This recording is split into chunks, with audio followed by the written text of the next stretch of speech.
Di rumah juga bisa berkata haleluya. Puji Tuhan.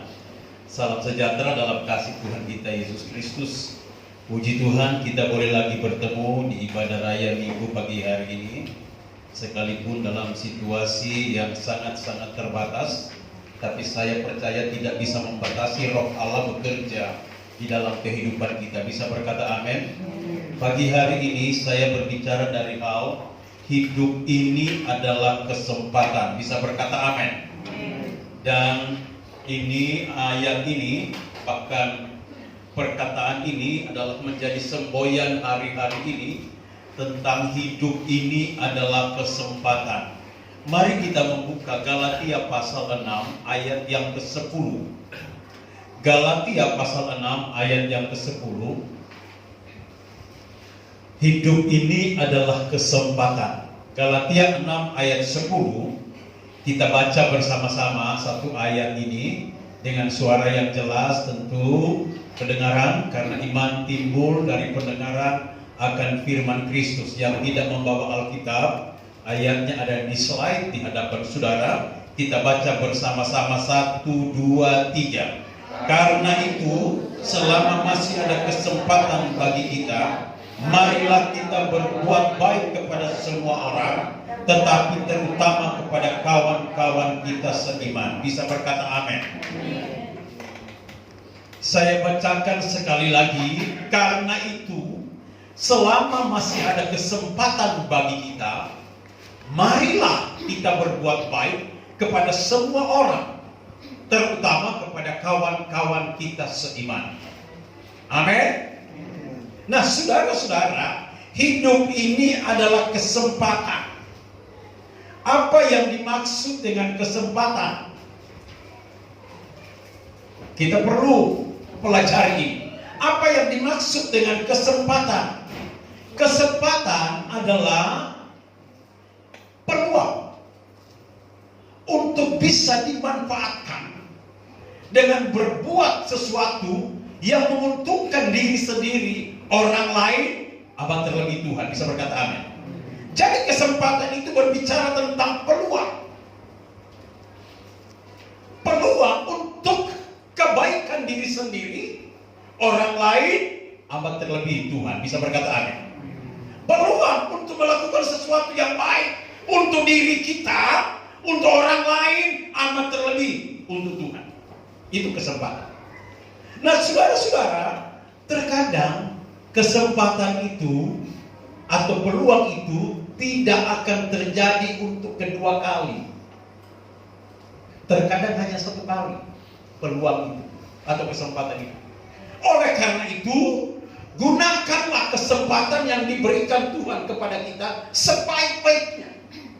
Karena hidup ini adalah kesempatan. Ada sebuah pepatah yang sangat kita dengar. Coba perhatikan di slide. Ada sebuah falsafah berkata begini. Orang yang lemah menunggu kesempatan kalau dia orang lemah. Orang yang kuat menciptakan kesempatan. Orang yang bijak memanfaatkan kesempatan. Bisa berkata amin. Jadilah orang bijak, memanfaatkan kesempatan. Peluang-peluang yang ada di hadapan kita, manfaatkan sebaik-baiknya, karena hidup ini adalah kesempatan. Nah, saya mau katakan kepada saudara, kalau hidup ini adalah kesempatan. Kesempatan untuk apa? Mari kita belajar dari ayat-ayat ini. Kesempatan untuk apa? Kita buka kembali Galatia pasal 6 ayat yang ke-9. Galatia pasal 6 ayat 9 berkata begini. Kalau hidup ini adalah kesempatan, kesempatan untuk apa? Ayat 9. Janganlah kita jemu-jemu berbuat baik. Karena apabila sudah datang waktunya, kita akan menuai jika kita tidak menjadi lemah. Karena itu ayat 10, selama masih ada kesempatan bagi kita, marilah kita berbuat baik kepada semua orang, tetapi terutama kepada kawan-kawan kita seiman. Yang pertama, hidup ini adalah kesempatan. Kesempatan untuk apa? Yang pertama, perhatikan baik-baik. Kesempatan untuk berbuat baik. Bisa berkata amin. kesempatan berbuat baik. Lakukan kebaikan-kebaikannya. Janganlah kita jemu-jemu berbuat baik, karena apabila sudah datang waktunya, kita akan menuai jika kita tidak menjadi lemah. Hidup ini adalah kesempatan untuk berbuat baik. Jadi orang Kristen, jadi pengikut Yesus harus berbuat baik. Haleluya. Harus berbuat baik. Ada orang berkata kepada saya begini, kalau berbuat baik itu tidak perlu orang nilai, tidak perlu orang tahu, keliru. Di dalam Alkitab, di dalam Filipi pasal 4 ayat 5 berkata begini. Lihat, Filipi pasal 4 ayat 5 berkata begini. Coba perhatikan di slide ini. Hendaklah kebaikan hatimu diketahui semua orang. Tuhan sudah dekat. Artinya, kebaikan hati kita kepada seseorang harus diketahui orang. Kita tidak bisa berkata begini, oh saya ini orang baik, tapi orang di sekitar kita tidak pernah tahu kita baik. Itu keliru. Berarti kita tidak baik. Orang bisa tahu kita baik karena perbuatan kita diketahui orang lain. Bisa berkata amin. Wah, itu Bapak baik sekali ya. Itu luar biasa baiknya ya. Apa buktinya? Ini loh, dia sudah berbuat baik kepada saya. Artinya perbuatan baik kita harus diketahui orang. Jangan berkata saya baik, karena orang lain tidak pernah nilai engkau baik. Amin. Lihat, Yakobus 4 ayat 17. Jadi jika seorang tahu bagaimana ia harus berbuat baik, tetapi ia tidak melakukannya, ia berdosa. Kita sudah tahu melakukan kebaikan. Perbuatan baik itu baik, dan itu adalah perintah Tuhan. Tapi kalau kita tidak melakukannya, Alkitab berkata, ia berdosa. Jadi kalau kita tidak melakukan perbuatan baik, adalah dosa. Hidup ini adalah kesempatan. Kesempatan untuk berbuat baik. Dan kesempatan untuk berbuat baik, ayat ini berkata, kesempatan berbuat baik untuk semua orang. Tetapi ada pengecualiannya, terutama kepada kawan-kawan kita seiman. Ada orang baik kepada orang lain. Wah, luar biasa. Tetapi sesama seiman, dia nggak pernah baik. Keliru. Utamakan dulu yang sesama seiman, baru kepada semua orang. Bisa berkata amin. Kesempatan untuk berbuat baik. Karena hidup ini adalah kesempatan. Yang kedua, kesempatan untuk apa? Yang kedua, coba perhatikan ini. Kesempatan untuk mempergunakan waktu sebaik-baiknya. Kesempatan untuk mempergunakan waktu sebaik-baiknya. Efesus pasal 5 ayat 15 sampai 17 dikatakan begini. Efesus pasal 5 ayat 15 sampai 17. Coba perhatikan di slide ini. Karena itu, perhatikanlah dengan seksama bagaimana kamu hidup. Janganlah seperti orang bebal, tetapi seperti orang arif, dan pergunakanlah waktu yang ada, karena hari-hari ini jahat. Sebab itu janganlah kamu bodoh, tetapi usahakanlah supaya kamu mengerti kehendak Tuhan. Pergunakanlah waktu yang ada. Kesempatan untuk berbuat baik pertama. Yang kedua, kesempatan untuk menggunakan waktu sebaik-baiknya. Pergunakan waktu yang Tuhan berikan kepada kita sebaik-baiknya. Atur sebaik-baiknya. Kalau hari kerja ya kerja, hari tidur ya tidur, hari beribadah ya beribadah. Itu kalau orang yang menggunakan kesempatan. Amin. Ada orang, dia kerja Senin sampai Sabtu, hari Minggu istirahat, ke gereja dong. Itu menggunakan kesempatan. Pergunakan waktu sebaik-baiknya. Di dalam Yohanes pasal 9 ayat 4, selagi masih siang akan datang malam. Yesus pernah berkata kepada murid-murid, selagi masih siang akan datang malam, maka orang pada pada waktu siang dia bekerja, maka pada waktu malam dia beristirahat. Tidak bisa bekerja. Nah, gunakan kesempatan ini, mempergunakan waktu sebaik-baiknya, bekerja dengan baik, berumah tangga dengan baik, berusaha dengan baik, gunakan kesempatan-kesempatan itu, dan juga memuji Tuhan, menyembah Tuhan dengan baik. Bisa berkata amin? Karena hidup ini adalah kesempatan. Dalam Markus 13 ayat 20, di sana dikatakan, sekiranya waktunya tidak dipersingkat, maka tidak ada yang diselamatkan. Waktu sedang Tuhan persingkat. Saudara bisa melihat jam dinding. Jam dinding memang berputar pada porosnya, atau bumi berputar pada porosnya. Tetapi kalau saudara bisa menganalisis, ini bumi sedang, waktu ini Tuhan sedang percepat, sedang dipercepat. Dulu, ya puluhan tahun yang lalu, saudara bisa merasa satu hari itu rasanya lama sekali. Tetapi sekarang coba saudara rasakan, pagi tiba-tiba sudah sore. Amin. Dulu orang kerja satu hari itu terasa sekali. Sekarang orang kerja satu hari cuma plester bagian kecil saja. Tiba-tiba sudah sore. Karena waktu sedang dipersingkat. Memang tidak terasa. Tuhan sedang mempersingkat waktunya. Dan juga umur manusia dibatasi oleh waktu. Umur manusia itu dibatasi oleh waktu. Mazmur 90 ayat 10. Umur manusia dibatasi Tuhan. Kalau umur manusia itu 70 tahun, kalau dia kuat 80 tahun, selebihnya adalah penderitaan. Ada batasannya. Maka pergunakan waktu, kalau umur kita ada batasannya, pergunakan waktu sebaik-baiknya. Istri saya tadi bersaksi bahwa banyak sekali hamba-hamba Tuhan muda dipanggil oleh Tuhan. Tapi saya percaya mereka sudah mempergunakan waktu sebaik-baiknya. Bisa berkata amin. Pergunakan kesempatan mempergunakan waktu sebaik-baiknya. Kenapa? Karena Wahyu 12 ayat 12, iblis tahu bahwa waktunya sedang dipersingkat. Karena setan tahu waktunya sedang dipersingkat, tidak lama lagi Tuhan menghukum mereka. Maka dia bekerja dengan keras untuk menghancurkan setiap kita. Menghancurkan setiap rumah tangga anak Tuhan, menghancurkan setiap usaha anak Tuhan, menghancurkan setiap iman kita kepada Tuhan. Iblis tahu waktu ini sedang singkat, maka dia bekerja dengan dahsyat. Jadi ada dua kekuatan yang sedang bekerja hari-hari ini. Pertama, kekuatan setan.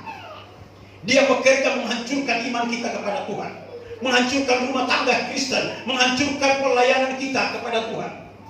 Dia sedang bekerja dahsyat. Maka tidak heran banyak orang jatuh hari-hari ini.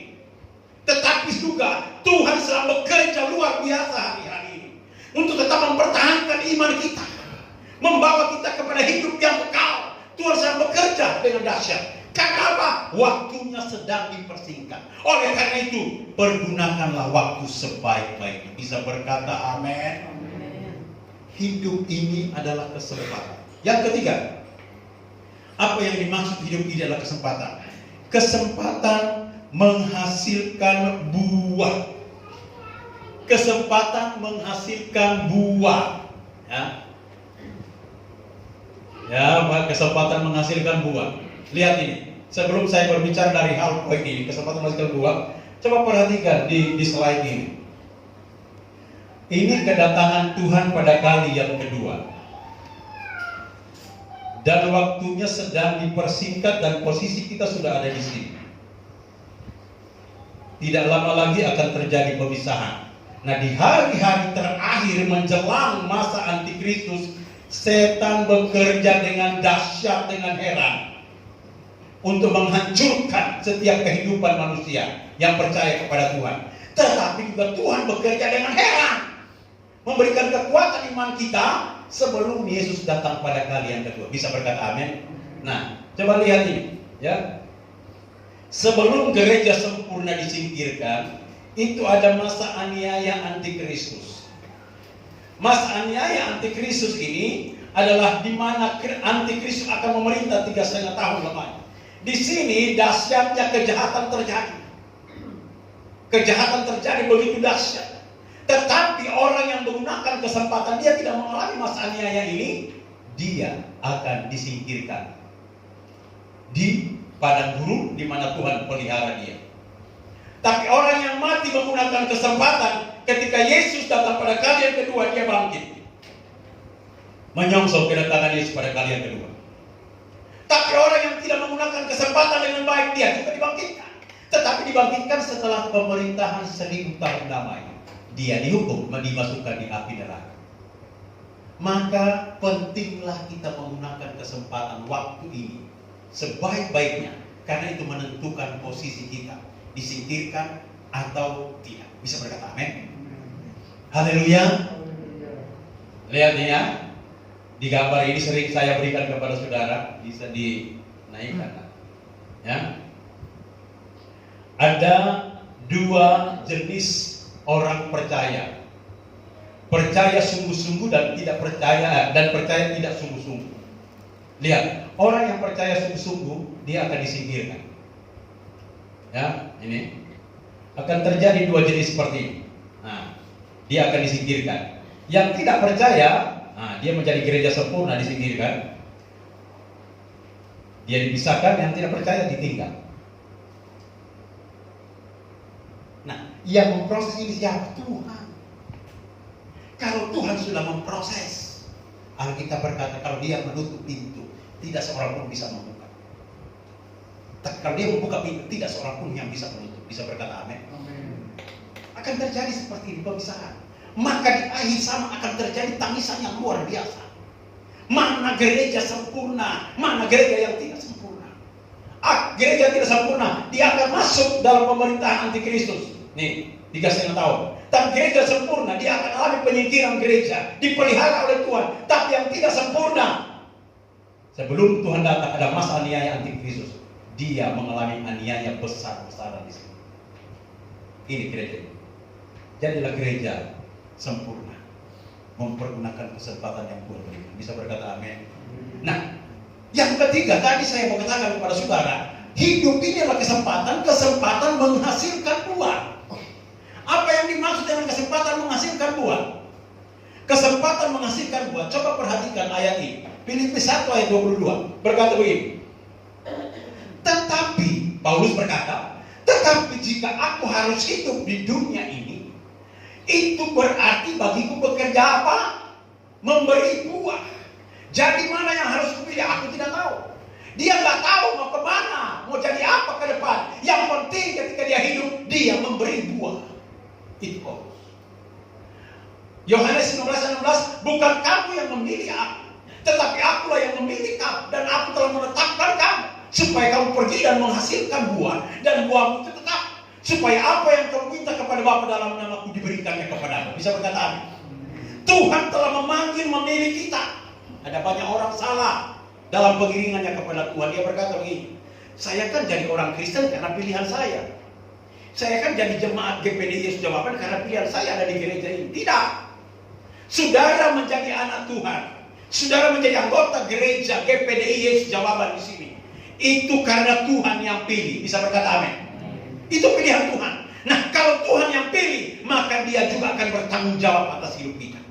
Tetapi konsekuensi pilihan dari Tuhan adalah pergi menghasilkan buah. Pergi menghasilkan buah. Hidup ini adalah kesempatan. Kesempatan untuk menghasilkan buah. Buah apa saja? Kalau saya jelaskan ini panjang sekali. Tapi saya ambil poin-poin saja. Yang pertama, buah pertobatan, hidup dalam pertobatan. Matius 3:8, hendaklah engkau hasilkan buah-buah yang sesuai dengan pertobatan. Hidup ini adalah kesempatan menghasilkan buah, hidup di dalam pertobatan. Bisa berkata amin.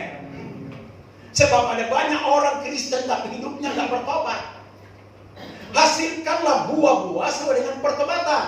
Yang kedua, buah pelayanan, hidup untuk melayani. Jangan jadi penonton di gereja. Ambil bagian melayani pekerjaan Tuhan. Melayani Tuhan, melayani pekerjaan Tuhan. Bukan hanya berdiri di belakang mimbar ini. Bukan hanya menjadi WL, memimpin pujian. Bukan hanya menjadi pengkhotbah. Pelayanan itu banyak. Saudara besuk teman saudara gak ke gereja, itu pelayanan. Saudara berdoa buat pekerjaan Tuhan, itu pelayanan. Saudara mengajak anak saudara, istri saudara ke gereja, itu pelayanan. Hasilkan buah-buah pelayanan. Haleluya. Hasilkan buah pelayanan. Buah-buah roh hidup dalam pimpinan Roh Kudus. Hasilkan buah-buah roh. Apa buah roh yang pertama? Kasih. Hasilkan buah roh kasih. Damai sejahtera, hidup dalam damai sejahtera. Hasilkan buah-buah roh, hidup untuk melayani, hidup dalam pimpinan Roh Kudus. Haleluya. Hidup ini adalah kesempatan saudara-saudara. Maka hidup ini harus menghasilkan buah. Supaya kita menjadi anak-anak Tuhan yang diberkati oleh Tuhan. Sampai di surga kekal selama-lamanya. Bisa berkata amin? Hidup ini adalah kesempatan saudara-saudara. Yang keempat. Hidup ini adalah kesempatan. Poin yang keempat adalah kesempatan mengasihi Tuhan dan sesama lebih sungguh-sungguh. Bisa berkata amin? Kesempatan mengasihi Tuhan betul-betul, sungguh-sungguh, dan mengasihi sesama sungguh-sungguh. Markus pasal 12 berkata begini. Lihat Markus 12 ayat 31. Berkata begini. Kasihilah Tuhan Allah dengan segenap hati, dan dengan segenap jiwa, dan dengan segenap akal budi, dan dengan segenap kekuatan. Lihat, mengasihi Tuhan seperti ini. Kasih Tuhan Allahmu dengan segenap hati, dengan segenap jiwa, dengan segenap akal budi, dengan segenap kekuatan. Dan hukum yang kedua ialah kasihlah sesama manusia seperti dirimu sendiri. Mengasihi sesama kita seperti kita mengasihi diri kita sendiri. Karena tidak ada hukum lain yang lebih utama daripada kedua hukum ini. Hidup ini adalah kesempatan mengasihi Tuhan dan sesama sungguh-sungguh. Bisa berkata amin? Kalau saudara berumah tangga, mengasihi istri sungguh-sungguh, mengasihi anak sungguh-sungguh. Engkau sebagai seorang anak mengasihi papa, mengasihi mama sungguh-sungguh.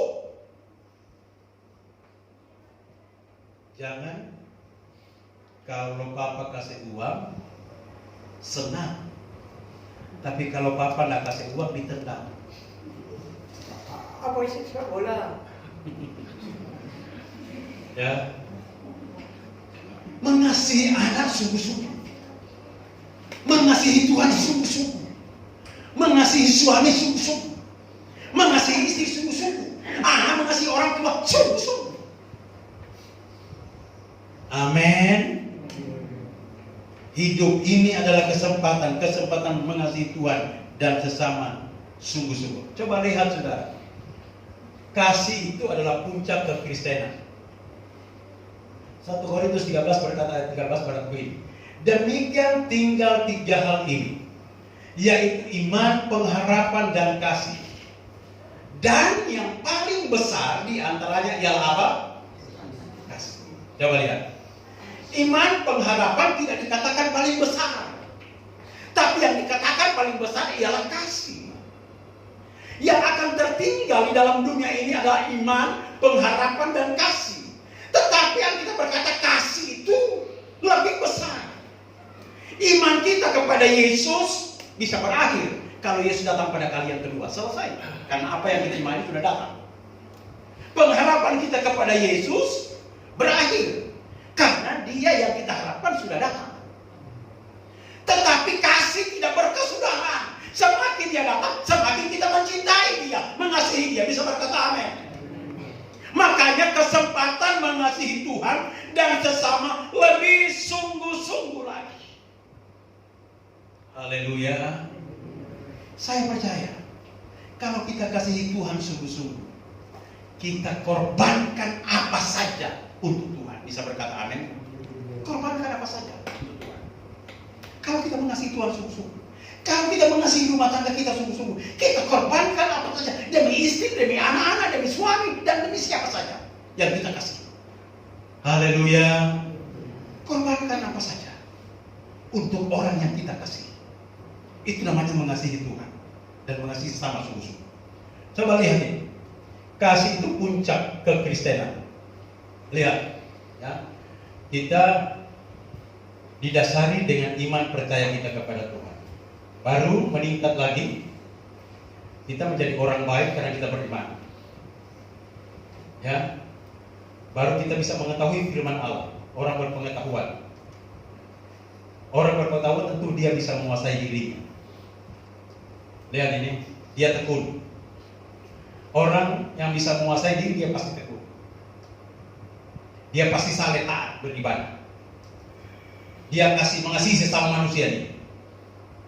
Tetapi yang paling tinggi adalah kasih agape. Kalau kita sudah di puncak kasih agape sungguh-sungguh, maka semua ini pasti ada dalam hidup kita. Bisa berkata amin? Kita tidak boleh berhenti di sini.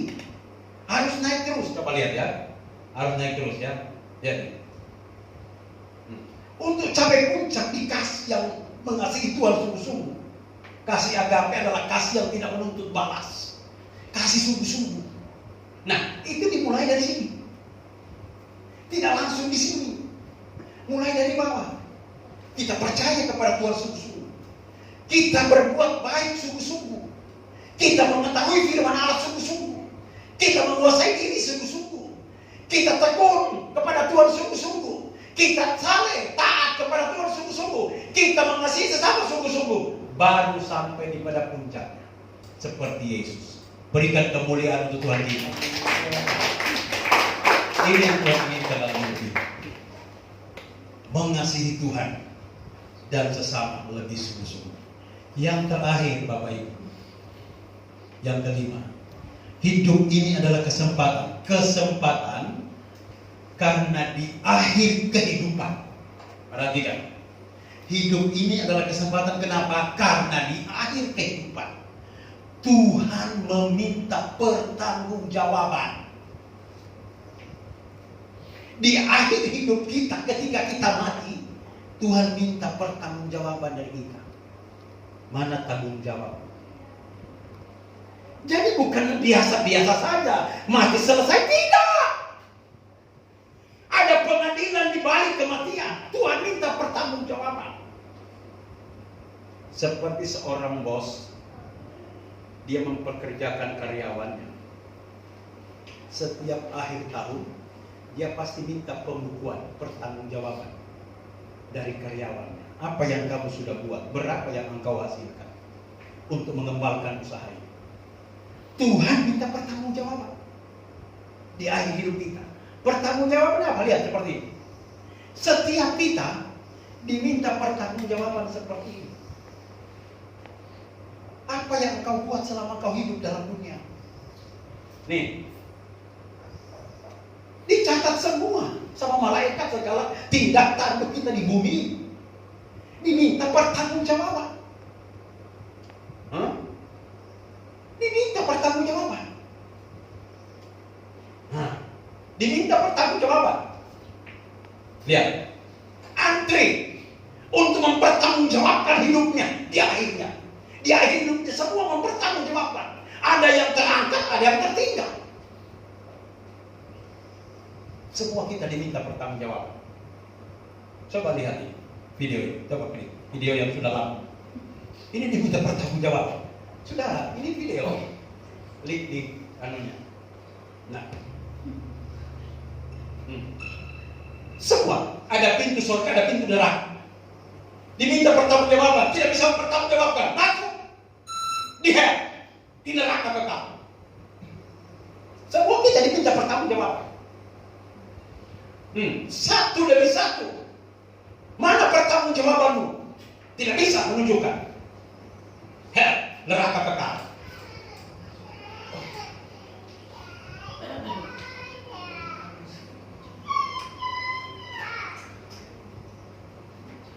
Diminta pertanggungjawaban.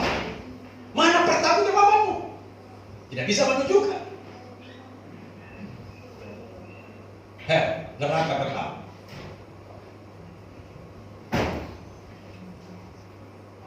Orang yang berikut, lihat, diminta pertanggungjawaban orang yang berikutnya.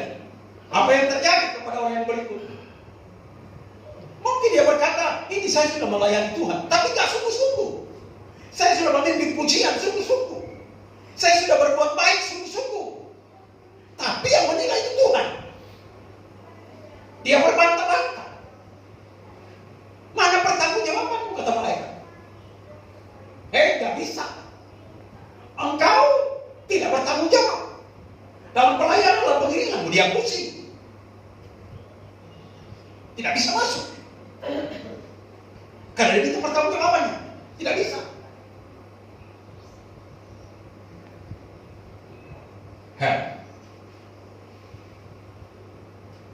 Neraka kekal. Orang ini diminta pertanggungjawaban. Apakah dia sudah berbuat baik? Dia sudah mempergunakan waktu sebaik-baiknya, sudah menghasilkan buah. Kita lihat, sudah mengasihi Tuhan sesama dari sungguh-sungguh. Kita lihat, apakah dia masuk di dalam kategori Tuhan dan diminta pertanggungjawaban.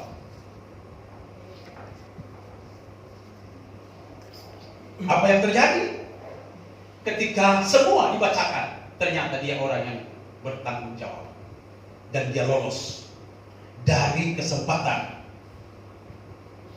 berbuat baik, kesempatan menggunakan waktu sebaik-baiknya, kesempatan menghasilkan buah, mengasihi Tuhan dan sesama lebih sungguh-sungguh. Bisa berkata amin. Dari hidup kita semuanya tuh di akhir hidup kita Tuhan minta pertanggungjawaban. Saya akan bacakan satu ayat dalam Wahyu 20. Tolong ditayangkan Wahyu 20. Wahyu 20 ayatnya yang ke-15. Coba lihat. Ini akhir hidup kita. Ini penghakiman terakhir. Wahyu pasal 20 ayat 11 sampai 15. Tolong. Bisa? Wahyu 20 ayatnya yang ke-11 sampai 15. Lihat ini. Ini akhir hidup kita. Akan terjadi seperti tadi. Lalu aku melihat suatu takhta putih yang besar dan Dia yang duduk di atasnya. Dari hadapannya lenyaplah bumi dan langit dan tidak ditemukannya lagi tempatnya. Terus, dan aku melihat orang-orang mati besar dan kecil berdiri di depan takhta itu, lalu dibuka semua kitab dan dibuka juga sebuah kitab yang lain, yaitu kitab kehidupan, dan orang-orang mati dihakimi menurut perbuatan mereka berdasarkan apa yang ada tertulis dalam kitab-kitab itu. Ayat 13. Maka laut menyerahkan orang-orang mati yang ada di dalamnya, dan maut dan kerajaan maut menyerahkan orang-orang mati yang ada di dalamnya, dan mereka dihakimi menurut masing-masing, menurut perbuatan. Dan berbuat baik belum? Sudah cinta Tuhan belum? Sudah menggunakan kesempatan belum? Maka laut menyerahkan orang mati yang ada di dalamnya, dan maut, kerajaan maut menyerahkan orang mati yang ada di dalamnya, dan mereka dihakimi masing-masing menurut perbuatannya. Ayat yang 14 berkata begini, ayat 14. Lalu maut dan kerajaan maut itu dilemparkan ke dalam lautan api. Itulah kematian yang kedua, lautan api, neraka kekal. Ayat 15. Dan setiap orang yang tidak ditemukan namanya tertulis dalam kitab kehidupan itu, ia dilemparkan ke dalam lautan api. Nah, inilah pertanggungjawaban. Jadi ada dua kitab, Bapak Ibu, di takhta Tuhan. Ada buku yang lain, ada buku kehidupan. Kalau dia tidak tercatat dalam buku kehidupan, maka dia namanya otomatis di buku yang lain. Nah, di buku yang lain inilah kejahatan-kejahatan kita yang kita lakukan di dalam dunia ini tidak menggunakan kesalahan, dicatat semua. Maka yang tercatat di buku yang lain ini, mereka mengalami lautan api, neraka kekal. Tapi kalau namanya tercatat dalam buku kehidupan ini, yaitu dia menggunakan kesempatan berbuat baik, kesempatan menghasilkan buah, kesempatan menggunakan waktu sebaik-baiknya, kesempatan mengasihi Tuhan dan sama sebaik-baiknya, maka dia ada di buku kehidupan. Maka dia masuk dalam kerajaan surga kekal selama.